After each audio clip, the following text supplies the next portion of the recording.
আল্লাহ রব্বুল আলামিন বলেন, ক্বালা হিয়া আসায়া, মূসা আলাইহিস সালাম উত্তর দিলেন, হে রব্বুল আলামিন, এটা আমার লাঠি। আতাওয়াক্কাউ আলাইহা, আমি এর উপর ভর করে চলাচল করি।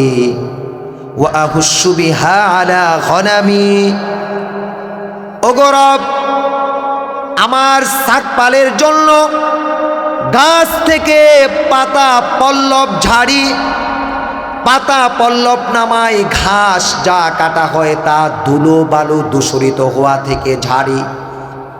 ওগো আল্লাহ, এ লাঠি দ্বারা আমার অন্যান্য কাজকর্মগুলো চলে। আল্লাহ পাক প্রশ্ন করলেন একটি, হে মূসা, তোমার হাতে এটা কি? মূসা আলাইহিস সালাম উত্তর দিলেন তিনটি। জুড়ে বলেন কয়টি? তিনটি উত্তর দিলেন। ও প্রিয় ভাইরা আমার, একজন আশিক যখন মাশূকের সাথে কথা বলে তখন মনে চায় দীর্ঘ সময় ব্যাপী কথা বলি। যখন সূরা তাহা অবতীর্ণ হয়, সূরা তাহার সূচনা আয়াতগুলো তার ইঙ্গিত বহন করে। আল্লাহ পাক রব্বুল আলামিন সূরা তাহা যখন নাযিল করলেন, রব্বুল আলামিন সূরা তাহার সূচনাতে ঘোষণা করলেন, মা আনজালনা আলাইকাল কুরআনা লিতাশকা, হে নবী, আপনাকে কষ্ট দেওয়ার জন্য তো কোরআনুল কারীম অবতীর্ণ করি নাই। নবী কোরআনুল কারীম অবতীর্ণ হওয়ার পর থেকে নাই। আলহামদুলিল্লাহ, রাউনাটবাসী আপনারা ধন্য। 7 দিন ব্যাপী তাফসীরুল কোরআন মাহফিল। অনেকে অনেক অবান্তর প্রশ্ন করে, 7 দিন ব্যাপী মাহফিলের কি প্রয়োজন?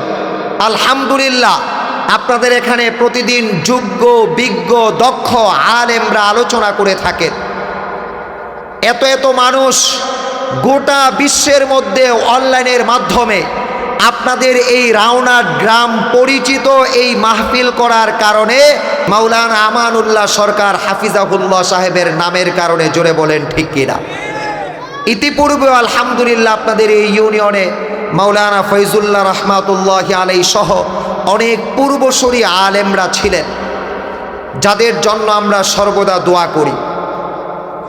একজন বিজ্ঞ আলেম সরকারি মাদ্রাসায়ে আলিয়া ঢাকার অধীনে কামেল পরীক্ষা দিয়ে মজলিসে দাওয়াতুল হক ও ইসলামিক পাঠাগার প্রতিষ্ঠিত করে এদেশের আপামর মুসলিম জনসাধারণের দ্বীনি কাজে অভিজ্ঞতা অর্জন করানোর জন্য মেহনত পরিশ্রম করে যাচ্ছেন। আমি আপনি আশ্চর্য না হয়ে, বিস্ময়াভিভূত না হয়ে ভিন্ন কোনো উপায় নাই। এ রাউনাট গ্রাম গোটা বিশ্বের মধ্যে পরিচিত একটি গ্রাম।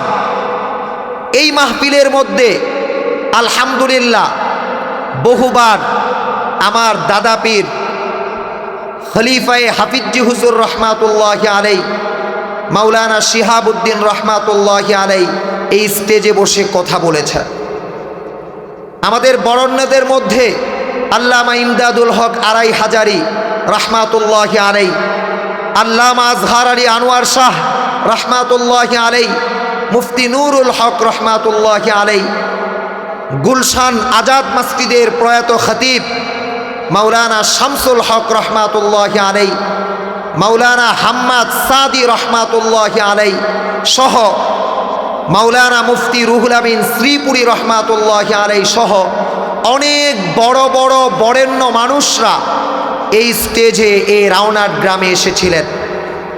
মরহুম সৈয়দ মুহাম্মদ ইসহাক রহমাতুল্লাহি আলাইহি এর সান্নিধ্য ধন্য খলিফা কুমিল্লার পীর সাহেব মাওলানা ফজলুর রহমান রহমাতুল্লাহি আলাইহি এই রাউনাট গ্রামে নসিহত করে গেছেন। এই মজলিসে বসার উপযুক্ত কিছুতেই আমি না। আমাদের পীর সাহেব হুজুর আমাদেরকে বসিয়ে নিজে নিচে বসে থাকেন। আমরা তো লম্বা সময় কথা বলেছি, আমাদের বাচ্চারা এখন কথা বলুক, দাওয়াতি কাজে ফিল্ডে অভ্যস্ত হোক, খানকা মসজিদ মাদ্রাসা অন্যান্য সামাজিকমূলক কাজগুলোতে তারা অংশগ্রহণ করুক। এ মানসিকতা নিয়ে আমাদের ছোট থেকে ছোট ভুলগুলো, সূক্ষ্ম থেকে ছোট্ট স্লিপ অফ টার্ন যে বক্তব্যে আমাদের আসে, ভুল ত্রুটি হয়, এগুলো পরিমার্জন করার জন্য, ভুল ত্রুটিগুলোকে সংশোধন করার জন্য আমাদেরকে এখানে বসানো হয়। এছাড়া এ চেয়ারে বসার উপযুক্ত আমরা না। কাব্বারনি মাউতুল কুবারা, বড়দের মৃত্যু আজকে আমাদেরকে বড় বানিয়ে দিয়েছে। প্রিয় ভাইরা আমার, এ রাউনাট গ্রামের সাথে সম্পৃক্ত খানকায়ে আশরাফিয়া মুহাম্মাদুল্লাহ হাফিজি হুজুর রহমাতুল্লাহ আলাই, যার বদৌলতে প্রতি সপ্তাহে বুধবার এখানে ইসলাহি জোর আয়োজন হয়। এই জোরে অনেক ওলামা হজরতদের আগমন হয়। এখানে একজন নগণ্য সালেকিন হিসেবে আমিও মাঝে মধ্যে আগমনের সুযোগ হয়, একটু সোহবত নেওয়ার, সান্নিধ্য নেওয়ার সুযোগ হয়। প্রিয় ভাইরা আমার, আমাদের আজকের এই বৃহৎ আয়োজন, এর সুফল আমরা প্রত্যেকে ইনশাআল্লাহ ভোগ করব যখন কবরে চলে যাব। এই যে 177 জন লোকের তালিকা, যারা এখানে লাইভ সদস্য ছিল, আজীবন সদস্য ছিল, তাদের নামের তালিকা এখানে চলে আসছে। আলহামদুলিল্লাহ, আমার আপনার যেদিন মৃত্যু হয়ে যাবে, আমার আপনার জন্য দীর্ঘ একটা মাস ধারাবাহিক খতমে কোরআন পড়ে যখন আমার আপনার জন্য দোয়া করা হবে, এটা আমার আপনার জন্য অনেক বড় প্রাপ্তি না? কথা বলেন, অনেক বড় প্রাপ্তি না?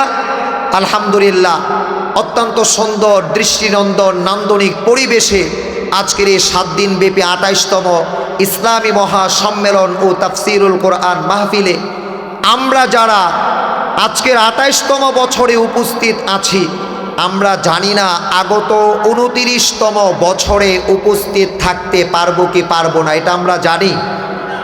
কারো কারো জীবনের সর্বশেষ দোয়া আজকের 28তম মাহফিলের মধ্য দিয়ে হয়ে যেতে পারে। 29তম মাহফিলের মধ্যে এ সশরীরে এখানে আমরা উপস্থিত নাও হতে পারি। এজন্য প্রিয় ভাইরা, অনেক মানুষ সমাহারের মধ্য দিয়ে এখনও যারা বাহিরে আছেন, আপনাদের কাছে বিনীত অনুরোধ করব, এ সালেহিন সাদেকিন সালেকিন বান্দাদের তালিকায় আমার আপনার নামটা যেন লিপিবদ্ধ হয়ে যায়। এজন্য আমরা সকলে যারা বাহিরে আছি, প্রত্যেকে এ দীর্ঘ মহা সমাবেশে সম্মিলিত হয়ে জান্নাতি কাতারে সন্নিবেশিত হওয়ার আহ্বান করছি। প্রিয় ভাইরা আমার, 624 খ্রিস্টাব্দ, জোরে বলেন কত খ্রিস্টাব্দ? জোরে বলেন 600 কত? 624 খ্রিস্টাব্দ 17ই মার্চ। কত মার্চ? 17ই মার্চ, দ্বিতীয় হিজরি। কত হিজরি? একটু জোরে বলতে হবে, কত হিজরি? দ্বিতীয় হিজরি। 17ই রমজান। কত রমজান? 17ই রমজান। মদিনা থেকে 80 মাইল, মদিনা থেকে কত মাইল? 80 মাইল দক্ষিণ পশ্চিমে বদর নামক প্রান্তরে। কি নামক প্রান্তরে? বদর নামক প্রান্তরে মুহাম্মদ সাল্লাল্লাহু আলাইহি ওয়াসাল্লামের সেনাপতিত্বে কাফের বাহিনীর সাথে রক্তক্ষয়ী যুদ্ধ সংগঠিত হয়েছিল। ইহা ইসলামের ইতিহাসে বদর যুদ্ধ নামে খ্যাত। আলহামদুলিল্লাহ, এই যুদ্ধে মুসলমানদের সংখ্যা ছিল 313 জন। কতজন? জোরে বলেন কতজন? 313 জন। অপরদিকে কাফিরদের সংখ্যা ছিল 1000। কত হাজার? 1000। তাদের সাথে 70টি উট ছিল। কতটি উট? 70টি উট। 2টি অশ্ব ছিল এবং 6টি লৌহ বর্ম এবং 8টি তরবারি ছিল। বলার উদ্দেশ্য হলো, ওই যুদ্ধের ফলাফল ছিল ঐতিহাসিক বদর যুদ্ধে কাফের বাহিনী শোচনীয়ভাবে পরাজয় বরণ করে ও মুসলিম বাহিনী বিজয় লাভ করে। এ যুদ্ধে 14 জন মুসলিম শাহাদাত বরণ করেন। কতজন মুসলিম সেনা শাহাদাত বরণ করেন? 14 জন মুসলিম সেনা শাহাদাত বরণ করেন। অপরপক্ষে আবু জেহেল, কে নামটা জোরে বলতে হবে, আবু জেহেল সহ 70 জন কাফির নিহত হয়। কতজন? 70 জন কাফের নিহত হয় এবং 70 জন কাফের বন্দী হয়। কতজন কাফের বন্দী হয়? 70 জন কাফের বন্দী হয়। বিশ্বের ইতিহাসে বদর যুদ্ধ একটি চিরস্মরণীয় ও যুগান্তকারী ঘটনা। মোট কথা, মক্কায় প্রদত্ত ভবিষ্যৎবাণী একটি স্বল্প সংখ্যক নিরস্ত্র দলকে বিরাট বাহিনীর বিপক্ষে করা চক্ষুষ্মান ব্যক্তিদের জন্য বিরাট এক শিক্ষণীয় ব্যাপার। এটা বলার কারণ হলো আজকের সম্মেলনের পরিচিতি। আলহামদুলিল্লাহ, কত চমৎকার উদ্দেশ্য নিয়ে সম্মেলন প্রতিষ্ঠিত। আমার শায়খ মুর্শিদ রচনা করেছেন, ইসলাম একমাত্র আল্লাহ পাকের মনোনীত ধর্ম তথা সমগ্র মানব জাতির জন্য একমাত্র কামিয়াবি ও মুক্তির পথ। আর ইসলাম শুধুমাত্র গুটি কয়েক আমল, সালাত, সিয়াম, যাকাত ও হজ পালনের নাম নহে, বরং ঈমানিয়াত, ইবাদত, লেনদেন, কারবার, সামাজিক ও ঘরোয়া আচার ব্যবহার এবং আখলাক বা চারিত্রিক সকল বিষয় তথা সামগ্রিক জীবনে রাসূলুল্লাহ সাল্লাল্লাহু আলাইহি ওয়াসাল্লাম ও তার সাহাবা রাদিয়াল্লাহু তাআলা আনহুমদের আদর্শে আদর্শবান হইয়া চলার নামই হলো ইসলাম। জোরে বলেন ঠিক কিনা? কিন্তু কালক্রমে এমন সময় আসিল যখন মুসলমানগণ এ সকল বিষয়ে উদাসীন হইয়া তাদের ইতিহাসকে ভুলিয়া গেল। দেশের মানুষ যখন অবৈধ কাজে অহরহ লিপ্ত এবং মানুষের ঈমান ও চরিত্র অবক্ষয় হতে চলেছে, এহেন নাজুক মুহূর্তে হক্কানি উলামা মাশায়েখগণের পরামর্শে অনুযায়ী এলাকার গণ্যমান্য সুদীজনের সার্বিক সহযোগিতায় ইসলামের সঠিক বিষয়গুলোকে মুসলিম উম্মাহর নিকট পৌঁছানোর লক্ষ্যে রাওনাট আদর্শ বিদ্যা নিকেতন মাঠে 7 দিনব্যাপী ঐতিহাসিক ইসলামী মহাসম্মেলন ও তাফসিরুল কোরআন মাহফিল প্রতিষ্ঠিত হয়েছে। ইহা দিনদার পরহেজগার মুসলিম ভাই ও বোনদের দোয়া ও আর্থিক সাহায্য সহযোগিতার দ্বারা একটি বেসরকারি ধর্মীয় শিক্ষা সেমিনার। জোরে বলেন আলহামদুলিল্লাহ। প্রিয় ভাইরা আমার, এই প্রসপেক্টর করে পরিচিতি করে আমাদেরকে বেশ কিছু শিক্ষা দেয়া হয়েছে। আমরা যারা আজকে সম্মেলন করি, মাহফিল করি, ছোট ছোট বাচ্চাদেরকে ভিক্ষুক বানায়া ফেলি, কালেক্টর বানায়া ফেলি। যে বাচ্চা ভবিষ্যতে রাষ্ট্রপতি হতো, প্রধানমন্ত্রী হতো, মন্ত্রণালয়ের দায়িত্ব পালন করত, সচিবালয়ের দায়িত্ব পালন করত, বিচারালয়ের দায়িত্ব পালন করত, বাইতুল মোকাররমের খতিব হতো, জাতীয় ঈদগাহের খতিব হতো, এই প্রতিভার অধিকারী ব্যক্তিত্বদেরকে আমরা শুভকালীন সময়ে, শিশু সময়ে কালেকশন করায়া তাদেরকে কালেক্টর বানানোর মানসিকতা তৈরি করি। জোরে বলেন ঠিক কিনা? মাহফিল করতে হবে আমার শায়েখের মতো এইভাবে প্রসপেক্টর সাজিয়ে। এখানে সাধারণ সদস্য আজীবন সর্বনিম্ন 500 টাকা থেকে আরম্ভ করে প্রতি বছর যার যার তৌফিক অনুযায়ী যে যতটুকু পারে ততটুকু দিবে। আমিও আলহামদুলিল্লাহ এই সম্মেলনের একজন নগণ্য সদস্য। আপনারা যারা আছেন আপনারাও সদস্য। প্রত্যেকের বন্ধু বান্ধবকে সম্মেলনের সদস্য বানাবেন তো ইনশাআল্লাহ? জোরে বলুন ইনশাআল্লাহ। আলহামদুলিল্লাহ। আমরা আজকে সূরা তাহা থেকে কথা শুনবো। কোথায় থেকে? জোরে বলেন। সূরা তাহা থেকে আমরা কথা শুনবো ইনশাআল্লাহ। আলোচনার সূচনা হবে 14 নং আয়াত থেকে। পরবর্তী আলোচক, আজকের প্রধান আলোচক আসা পূর্ব পর্যন্ত ইনশাআল্লাহ যতটুকু চলে, প্রধান আলোচক আসলে ইনশাআল্লাহ আমার আলোচনা শেষ হয়ে যাবে ইনশাআল্লাহ। আউযু বিল্লাহি মিনাশ শাইতানির রাজীম। বিসমিল্লাহির রহমানির রহিম। ইন্নাস সাআতা আতিয়াতুন আকাদু উখফিহা লিতুজজা কুল্লু নাফসিন বিমা তাসআ। জোরে বলুন আল্লাহু আকবার। মুসলমান ভাইরা রে আমার, আল্লাহ রাব্বুল আলামিন বর্ণনা করছেন, ইন্নাস সাআতা আতিয়াতুন, নিশ্চয়ই কিয়ামত আসবে, কিয়ামত প্রতিষ্ঠিত হবে। আকাদু উখফিহা, আমি এই সময়কালটাকে গোপন রেখেছি।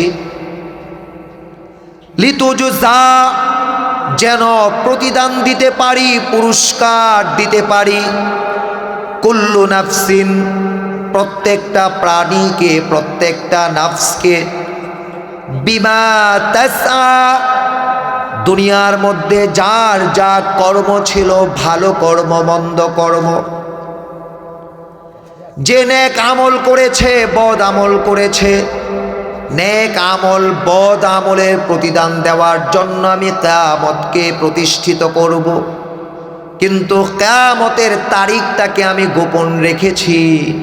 কিয়ামতের যে বর্ণনাগুলো আমি প্রকাশ করেছি, তা যদি কল্যাণকর না হতো আমি প্রকাশ করতাম না। যতটুকু কল্যাণকর মনে হয়েছে ততটুকু আমি আল্লাহ প্রকাশ করেছি, আমার বান্দা বান্দিরা যেন প্রস্তুত হতে পারে। কি হতে পারে জোরে বলেন। প্রিয় ভাইরা আমার, ফালা ইয়াসুদ্দান্নাকা আনহা মান লা ইউমিনু বিহা ওয়াত্তাবা'a হাওয়াহু ফাতারদা। আল্লাহ পাক মূসা আলাইহিস সালামকে ডাক দিয়ে বলে দিলেন এবং আমাদের নবীকে বললেন, আপনাকে যেন তারা কিয়ামতের স্মরণ থেকে, কিয়ামত হবে এ বিশ্বাস করা থেকে নিবৃত করতে না পারে। আপনি কখনো তাদের অনুসরণ করবেন না যারা কিয়ামতকে অস্বীকার করে।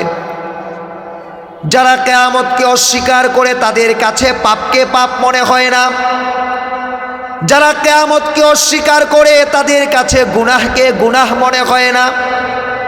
যারা কিয়ামতকে অস্বীকার করে তাদের কাছে অপরাধকে অপরাধ মনে করে না। অন্যায় করার পরে, পাপাচার করার পরে, অপরাধ করার পরে নিজের ভেতরে অপরাধ বোধ জাগ্রত হয় না, কারণ পরকালের ধ্যান খেয়াল তার মধ্যে নেই।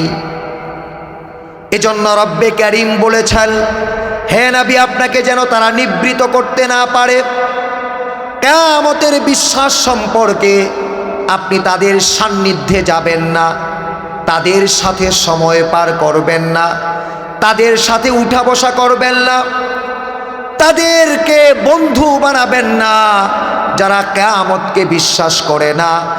ও প্রিয় ভাইরা আমার, ওয়াত্তাবা'a হাওয়াহু ফাতারদা, আপনি যদি নিজ প্রবৃত্তির অনুসরণ করে তাদের সাথে নিজেকে লেলিয়ে দেন, তাহলে তাদের যে অবস্থা আপনারও সে অবস্থা হবে। এজন্য প্রিয় ভাইরা জানতে চাই, কিয়ামত হবে এটা সত্য বিশ্বাস করি কি করি না? কিয়ামত দুই প্রকার। নবীজি বলেছেন সাল্লাল্লাহু আলাইহি ওয়াসাল্লাম, মান মাতা ফাকাদ কামাত কিয়ামাতুন, মানুষ যখন মৃত্যুবরণ করে তখন তার কিয়ামত শুরু হয়ে যায়। দ্বিতীয় কিয়ামত হলো ইসরাফিল আলাইহিস সালাম যখন সিংহার মধ্যে ফু দিবেন, তখন গোটা পৃথিবী ধসে যাবে, গোটা পৃথিবী অস্তিত্বহীন হয়ে যাবে। একমাত্র বাকি থাকবেন রাব্বে যুল জালাল, আল্লাহ রাব্বুল আলামিন। মসজিদগুলো নূহ আলাইহিস সালামের কিস্তির মতো ভাসতে থাকবে।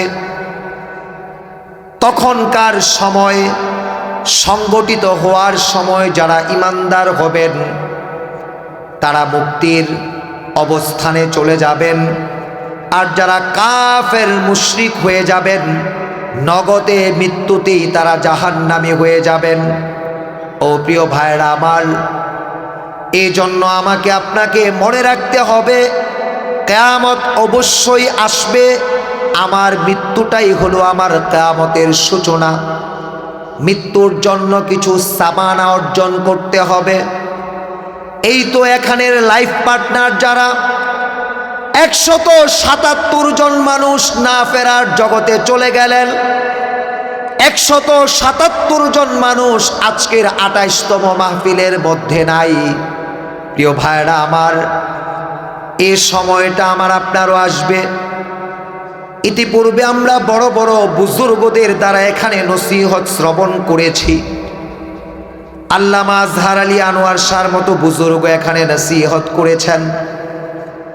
প্রিয় ভাইরা আমার, এই মৃত্যু আমার আপনার দুনিয়ার সকল পরিচয়কে বিলীন করে দিবে। ঢাকা বনানী কবরস্থানে যাবেন, ধনাঢ্য মানুষদের কবর, কিন্তু কবর আছে, তাদের চিহ্ন মাত্র নাই। প্রধানমন্ত্রীর জন্য যে কবর, আমার আপনার জন্য একই কবর। কবরটা প্রশস্ত হবে কার? নেক আমল, সহি ঈমানের উপর মেহনত হবে যার। জোরে বলেন ঠিক কিনা? রব্বুল আলামিন বলছেন, ওয়ামা তিলকা বিয়ামিনিকা ইয়া মূসা। এখান থেকে মূসা আলাইহিস সালাম এর নবুয়তের সূচিত যতগুলো মুজিজা প্রকাশ করা হয়েছে, সূচিত মুজিজাগুলো এখান থেকে আরম্ভ। আল্লাহ রাব্বুল আলামিন জিজ্ঞেস করছেন, হে মূসা, তোমার হাতে এটা কি? মূসা আলাইহিস সালামকে তার হাতের জাস্টির সাথে, লাঠির সাথে পরিচয় করাতে চান। আল্লাহ পাকের উদ্দেশ্য হলো এ লাঠির সাথে মূসা আলাইহিস সালামের প্রকৃত পরিচয় হওয়া। এর মাধ্যমে অনেক মুজিজা প্রকাশ পাবে। ওই মুজিজাগুলো থেকে তিনি যেন দুর্লভ ঘটনাগুলো থেকে ভীত সন্ত্রস্ত পরিস্থিতির শিকার না হন, আতঙ্কিত না হয়ে যান। এই জন্য সূচিত মুজিজাগুলো লাঠি কি? জোরে বলেন। জোরে বলতে হবে কি? এ লাঠিটা তিনি উপহার পেয়েছিলেন শ্বশুর বাড়ি থেকে। কোথায় থেকে? জোরে বলেন, কোথায় থেকে? শ্বশুর বাড়ি থেকে উপহার নেওয়া জায়েজ। কি নেওয়া জায়েজ? উপহার নেওয়া জায়েজ। বাধ্য করে এক লোকমা খাবার খাওয়া না জায়েজ। এক লোকমা খাবার খাওয়া কি? বাধ্য করে এক লোকমা খাবার খাওয়া না জায়েজ। আজকে আমাদের সময়ে ইসলামের অনুশাসন আমাদের মধ্যে গুটি কয়েক আমলের মধ্যে সীমাবদ্ধ। নামাজ, রোজা, হজ, যাকাত যিনি করেন তার সন্তানের বিয়ের পূর্বে গায়ে হলুদ করেন, খ্রিস্টানদের রীতিনীতি। গান বাদ্য বাজান, বিয়েতে বড়লোকদের দাওয়াত দেন, দরিদ্রদের দাওয়াত দেন না। বিয়ের পরে গেট করে গেটের মধ্যে যা খেলো তার বিল দিয়ে যাওয়ার জন্য গেটের মধ্যে চেয়ার টেবিল বসা। প্রিয় ভাইরা আমার, এগুলো মুসলমানের আচরণ না। শ্বশুর আপনাকে খুশি হয়ে যা দিল তা উপহার, কল্যাণকর। যা দিল উপহার খুশি হয়ে তা আপনার জন্য নেওয়া জরুরি। ওইখানে অহংকার প্রদর্শন জরুরি নয়। এজন্য যারা ছেলে সন্তানের বাবা আছেন, মা আছেন, আপনারা নিয়ত করেন সুন্নত তরিকায় ছেলেকে বিয়ে করাবেন, স্বল্প খরচে বিয়ে করাবেন, অলিমার অনুষ্ঠান বড় করে করবেন। ছেলের শ্বশুর বাড়িতে ন্যূনতম কোনো খরচ করাবেন না। যারা মেয়ের বাবা আছেন নিয়ত করেন মেয়েকে সুন্নত তরিকায় বিয়ে দিব, সুন্নতের অধিকারী বাস্তবমুখী ব্যক্তির কাছে বিয়ে দিব। মেয়েরা নিয়ত করেন আমরা দাড়িওয়ালা সুন্নতের উপর জীবন যাপন করে এমন ছেলের কাছে বিয়ে বসব। ছেলেরা নিয়ত করেন পর্দাহীন কোনো মেয়েকে বিয়ে করব না, শালীনতার সাথে যারা চলে তাদেরকে বিয়ে করব। তাহলে দেখবেন সমাজের মধ্যে বেনামাজি কমে যাবে, বেপর্দা কমে যাবে। জোরে বলেন ঠিক কিনা? যৌতুকের প্রথা হারাম, অবৈধ, রাষ্ট্রীয়ভাবে বারবার ঘোষণা করা হয়, এরপরে আমাদের মধ্যে এটা থাকে। পেছনে কারণ হলো আল্লাহওয়ালা বুজুর্গ যারা, তাদের সাথে আমাদের হৃদয়ের সম্পর্ক থাকে না। জোরে বলেন ঠিক কিনা? নামাজের সাথে সম্পর্ক আছে, রোজার সাথে সম্পর্ক আছে, হাজের সাথে সম্পর্ক আছে, যাকাতের সাথে সম্পর্ক আছে। ইবাদত পার্ট টাইম করে, ফুল টাইম করে, কিন্তু আল্লাহওয়ালা বুজুর্গদের দরবারের মধ্যে যাতায়াত না থাকার কারণে রসুল সাহাবীদেরকে যে আলোয় আলোকিত করেছিলেন, ওই আলোটা থেকে আমাদের নামাজিরা বঞ্চিত। জোরে কোন ঠিক কিনা? বঞ্চিত হওয়ার কারণে তারা ইমামের দিকে তেড়ে আসে, আলেম ওলামার দিকে তেড়ে আসে। কারণ হলো নামাজি কিন্তু ইমামের সোহবতে ধন্য না, ইমামকে তাদের মুরব্বি মনে করে না। মাওলানা আমানুল্লাহ সরকার হাফিজাহুল্লাহ এ খানকার মধ্যে যত আলেমরা আসে, যত আওয়ামরা আসে, আমি আশাবাদী ইনশাল্লাহ অন্তত আপনারা সুন্নাত বিরোধী কোনো কাজ করবেন না ইনশাল্লাহ। পারবেন তো ইনশাল্লাহ? বিদআতে জর্জরিত হবেন না। এ খানকা প্রতিষ্ঠিত করা হয়েছে মহান একজন সাধক, মহান একজন বুজুর্গের নামে। একজন হলেন আশরাফ আলী থানভী রহমাতুল্লাহি আলাইহি, আরেকজন হলেন মুহাম্মাদুল্লাহ হাফিজি হুজুর রহমাতুল্লাহি আলাইহি। এখানে সুন্নতে উদ্ভাসিত জীবন হবে, এখানে বিদআত বিবর্জিত জীবন হবে, সুস্থ ধারার সাংস্কৃতিক আমাদের এখানে চলবে ইনশাআল্লাহ। রব্বে কারীম এ খানকার সকল আমলকে কবুল করুন, জোরে বলুন আমিন। প্রিয় ভাইরা, বলতেছিলাম মূসা আলাইহিস সালামকে শ্বশুর বাড়ি থেকে উপহার দেয়া হলো লাঠি, আর এ লাঠি হলো তার নবুয়তের সূচনার প্রথম মুজিজা। আল্লাহ রাব্বুল আলামিন বলেন, ক্বালা হিয়া আসায়া, মূসা আলাইহিস সালাম উত্তর দিলেন, হে রব্বুল আলামিন, এটা আমার লাঠি।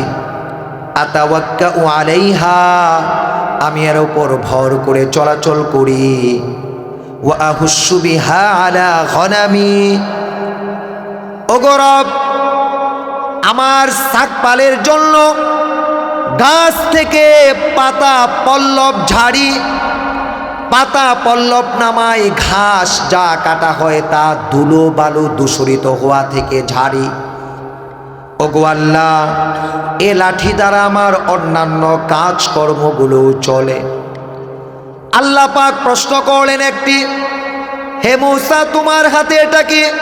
মূসা আলাইহিস সালাম উত্তর দিলেন তিনটি। জুড়ে বলেন কয়টি? তিনটি উত্তর দিলেন। ও প্রিয় ভাইরা আমার, একজন আশিক যখন মাশূকের সাথে কথা বলে তখন মনে চায় দীর্ঘ সময় ব্যাপী কথা বলি।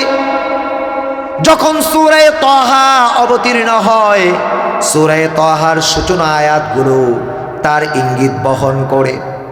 আল্লাহ পাক রব্বুল আলামিন সূরা তাহা যখন নাযিল করলেন, রব্বুল আলামিন সূরা তাহার সূচনাতে ঘোষণা করলেন, মা আনজালনা আলাইকাল কুরআনা লিতাশকা, হে নবী, আপনাকে কষ্ট দেওয়ার জন্য তো কোরআনুল কারীম অবতীর্ণ করি নাই।